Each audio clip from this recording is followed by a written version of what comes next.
They'll say, I didn't get a standing ovation because they never sat down. And I say, I got one standing ovation because they never sat down. But I want to thank you all. I have great love for what you do and the way you do it. And when I'm with the police chiefs and I'm with the sheriffs of our country, and these are the big ones, these are the really big ones, I just want to thank you very much. And I thought before I spoke about what we're really here to speak about, I would read something to you. Because you can be a lawyer, or you don't have to be a lawyer. If you were a good student in high school or a bad student in high school, you can understand this. And it's really incredible to me that we have a court case that's going on so long. As you know, in Boston, we won it with a highly respected judge and a very strong opinion. But now we're in an area that, let's just say, they are interpreting things differently than probably 100% of the people in this room. I'd like to almost know, does anybody disagree when I read this? But I'm going to read what's in dispute, what's in question, and you'll see this. It's INA 212F, 8 USC 1182F. Suspension of entry or imposition of restrictions by the president. Okay, now, this isn't just me. This is for Obama, for Ronald Reagan, for the president. And this was done, very importantly, for security, something you people know more about than all of us. It was done for the security of our nation, the security of our citizens, so that people come in who aren't going to do us harm. And that's why it was done. And it couldn't have been written any more precisely. It's not like, oh, gee, we wish it were written better. It was written beautifully. So just listen. Here's what it says. This is what they're arguing. Whenever the president finds that the entry of any aliens, okay, the entry of any aliens or of any class of aliens, so any aliens, any class of aliens, into the United States. So the entry of people into the United States, let's say, just to be precise, of aliens into the United States. So any time, whenever the president finds that the entry of any alien or any class of aliens into the United States would be detrimental to the interests of the United States, right?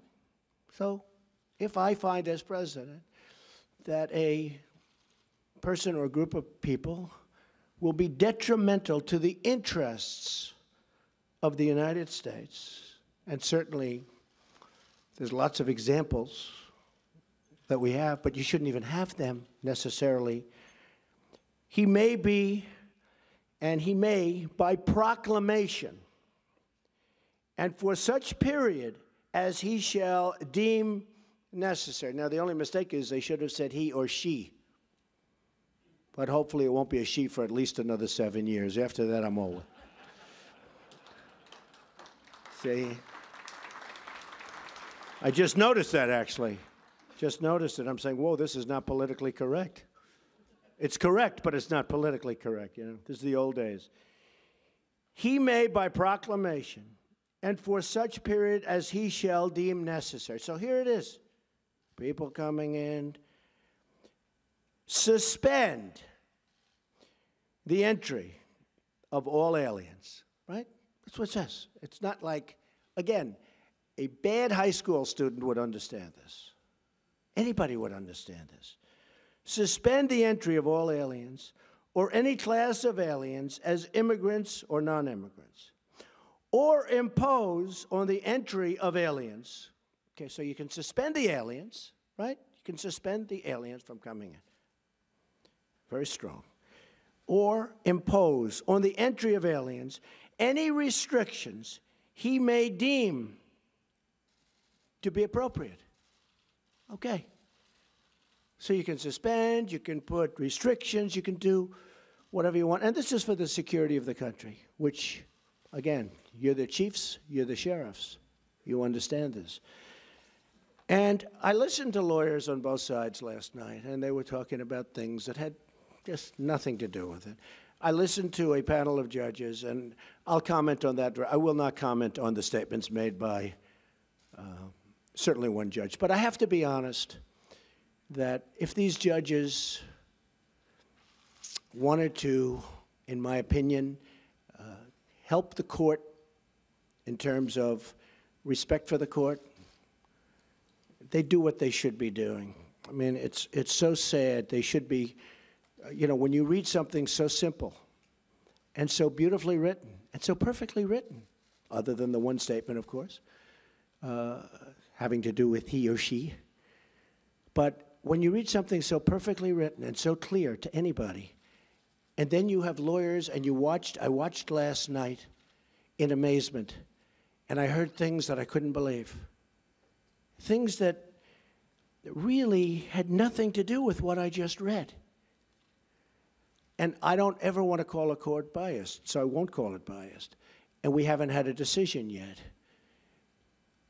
But courts seem to be so political, and it would be so great for our justice system if they would be able to read a statement and do what's right.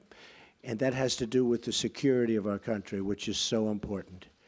Right now, we are at risk because of what happened. General Kelly is an extremely talented man and a very good man. Now Secretary Kelly, Homeland Security. We are doing our job. He's a great man. We're doing our job. And one of the reasons you probably heard that we did it so quickly, in fact, I said, let's give a 1-month notice. And then law enforcement, and General Kelly was so great because he said, we totally knew about it. We knew about everything. We do things well. We did things right. But the law enforcement people said to me, oh, you can't give a notice. Because if you give a notice, you're going to be really tough in 1 month from now or in 1 week from now. I suggested a month, then I said, well, what about a week?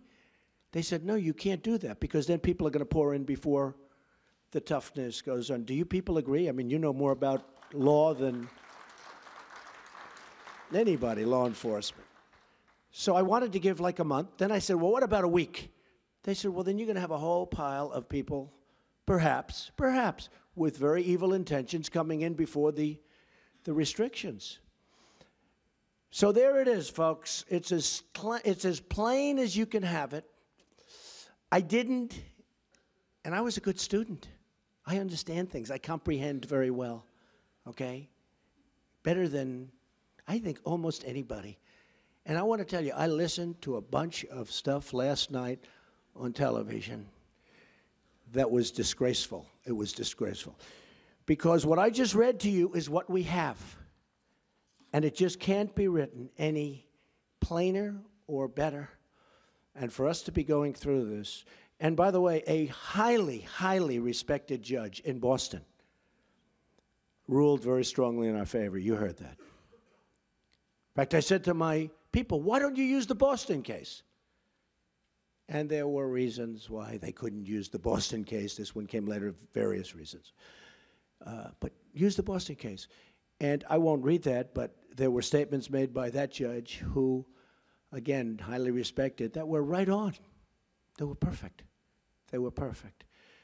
So I think it's sad. I think it's a sad day. I think our security is at risk today, and it will be at risk until such time as we are entitled and get what we are entitled to as citizens of this country, as chiefs, as sheriffs of this country. We want security. One of the reasons I was elected was because of law and order and security. That's one of the reasons I was elected. Also, jobs and lots of other things. But I think one of the strongest reasons is security. And they're taking away our weapons one by one. That's what they're doing. And you know it, and I know it, and you people have been very unhappy for a long period of time. And I can read the polls maybe better than anybody because it seems that I understood the polls a lot better than many of the pollsters understood the polls. assuming they were honest polls, which I think probably many of them weren't. I really believe that.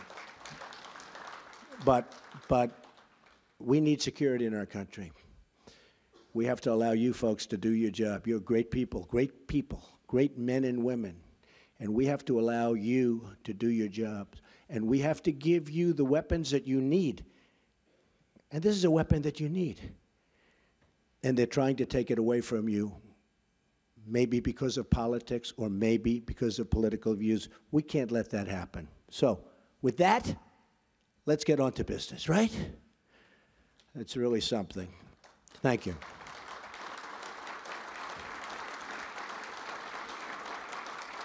I want to thank Sheriff Sandra Hutchins and Chief Tom Manger for your leadership and, frankly, for the service. You have had great service. Everyone has told me about you, two legendary people. All of us here today are united by one shared mission: to serve and protect the public of the United States. During my campaign for president, I had the chance to spend time with law enforcement officials all across our country. They're the most incredible people you will ever meet. And I just wanted to say to all of them right now, from the bottom of my heart, thank you, thank you, thank you.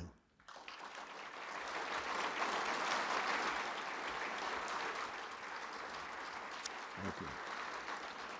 There are many actions we in the federal government can take to help improve safety in your communities. But I believe that community safety begins with moral leadership. Our police officers, sheriffs, and deputies risk their lives every day, and they're entitled to an administration that has their back.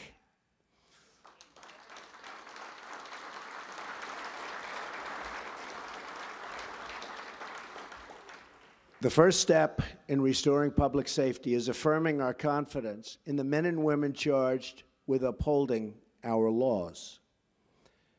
And I'm going to add justices, judges in that category. And I'm very proud to have picked Judge Gorsuch, who I think is going to be an outstanding member of the Supreme Court. Outstanding.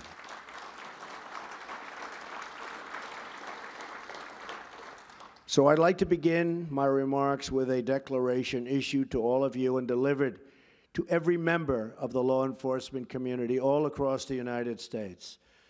My message today is that you have a true friend in the White House. You have. I stand with you.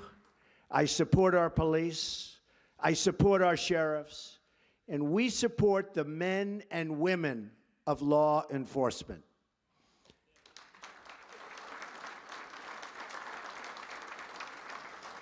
Right now, many communities in America are facing a public safety crisis. Murders in 2015 experienced their largest single-year increase in nearly half a century. In 2016, murders in large cities continued to climb by double digits. In many of our biggest cities, 2016 brought an increase in the number of homicides, rapes, assaults, and shootings. In Chicago, more than 4,000 people were shot last year alone, and the rate so far this year has been even higher. What is going on in Chicago? We cannot allow this to continue. We've allowed too many young lives to be claimed, and you see that. You see that all over. Claimed by gangs, and too many neighborhoods to be crippled by violence and fear. 60% of murder victims under the age of 22 are African American.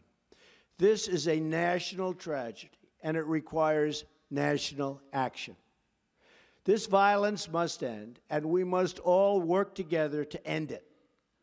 Whether a child lives in Detroit, Chicago, Baltimore, or anywhere in our country, he or she has the right to grow up in safety and in peace. No one in America should be punished because of the city where he or she is born. Every child in America should be able to play outside without fear, walk home without danger, and attend a school without being worried about drugs or gangs or violence.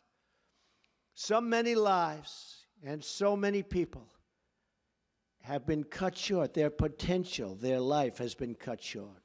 So much potential has been sidelined. And so many dreams have been shattered and broken, totally broken.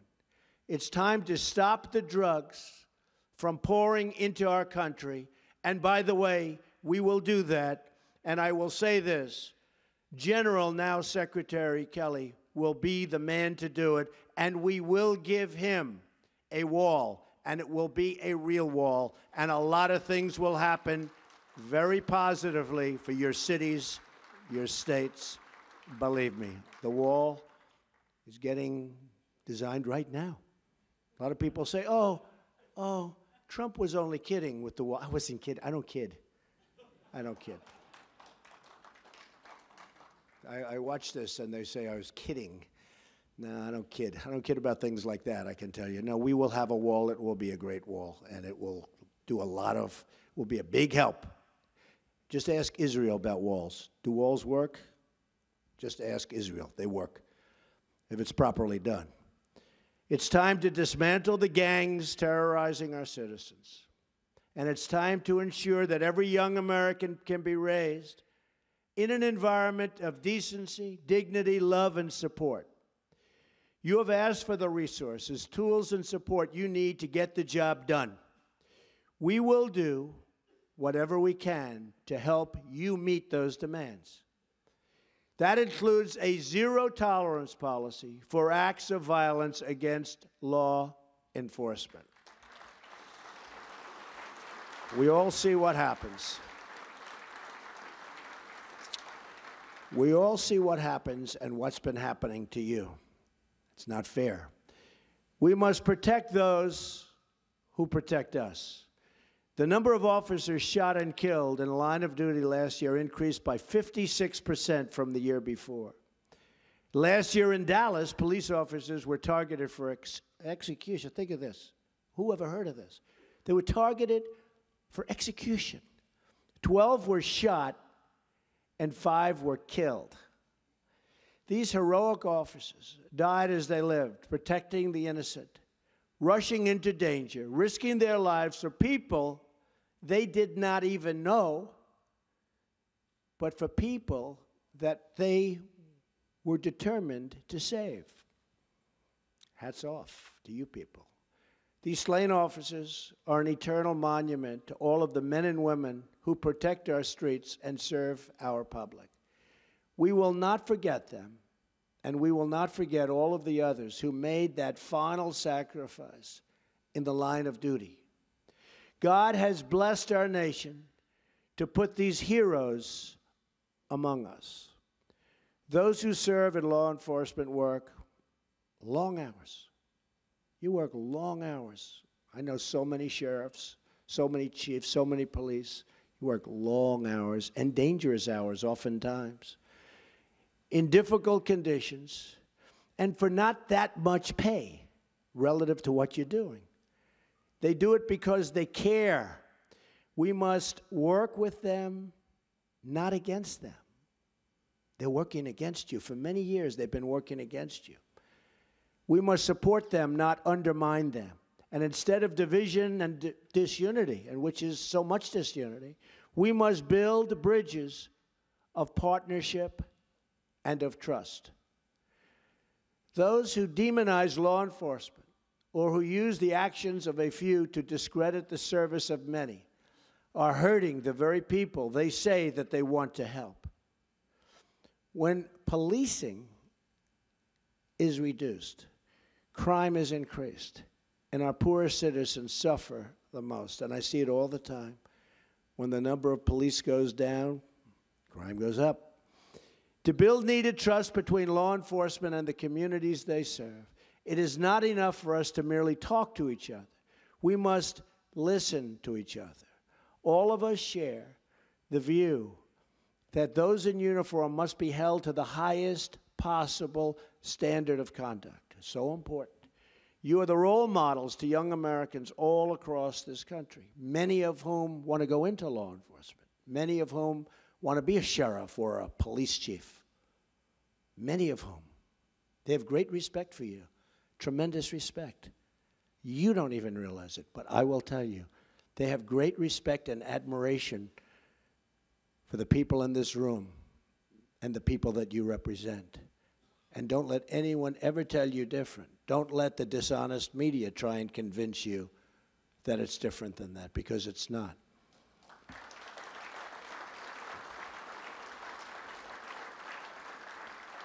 That is why our commitment to law and law enforcement also includes ensuring that we're giving departments the resources they need to train, recruit, and retain talent.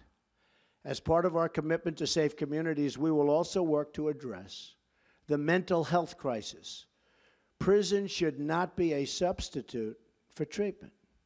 We will fight to increase access to life-saving treatment to battle the addiction to drugs, which is afflicting our nation like never, ever before, ever.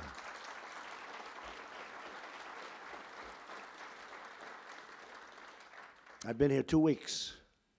I've met a lot of law enforcement officials. Yesterday, brought them into the Oval Office. I asked a group, what impact do drugs have in terms of a percentage on crime? Said 75 to 80%. It's pretty sad. We're going to stop the drugs from pouring in. We're going to stop those drugs from poisoning our youth, from poisoning our people. We're going to be ruthless in that fight. We have no choice. And we're going to take that fight to the drug cartels and work to liberate our communities from their terrible grip of violence.